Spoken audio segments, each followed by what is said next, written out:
আমাদের অনেক দিনের ইচ্ছা ছিল মাদ্রাসার ছোট ছোট বাচ্চাদেরকে খাওয়ানোর, আর এই রমজানে তাদের সাথে একসাথে বসে ইফতার করতে পারলে সেইটা সবচেয়ে ভালো হয়। ঠিক এই নিয়তেই আমরা তাদের কাছে জিজ্ঞেস করি যে তারা কি খেতে চায় এবং সেই অনুযায়ী সমস্ত বাজার সম্পূর্ণ করি। মাদ্রাসার কিছু আনুষঙ্গিক বিষয় সহ আমাদের ইফতার মাহফিলটা কেমন কাটলো তার সবকিছু নিয়ে থাকছে আজকের ভিডিও।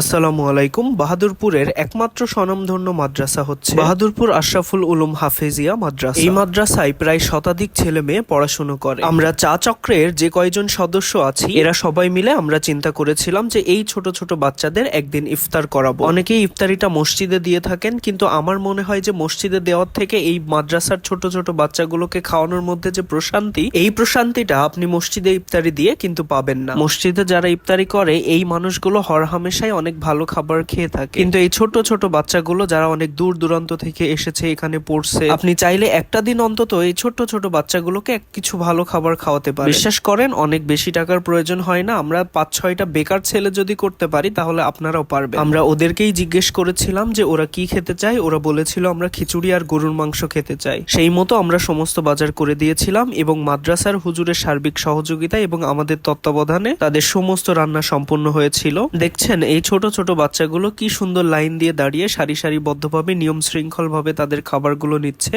এরপর আমরা অজু সেরে ভেতরে চলে গেলাম। ভেতরে যেয়ে দেখি এই ছোট্ট ছোট্ট বাচ্চাগুলো কি সুন্দর সারিবদ্ধভাবে তাদের খাবার নেওয়ার জন্য লাইন দিয়ে আছে এবং অবশেষে খাবার নেওয়া শেষ হলে তারা খুব সুন্দর করে লাইন দিয়ে বসে গেছে। ইফতারির সময় হয়ে গেছিল, তারা সবাই বসে তাদের খাবারগুলো সামনে নিয়ে বিভিন্ন দোয়া দুরুদ পড়ছিল।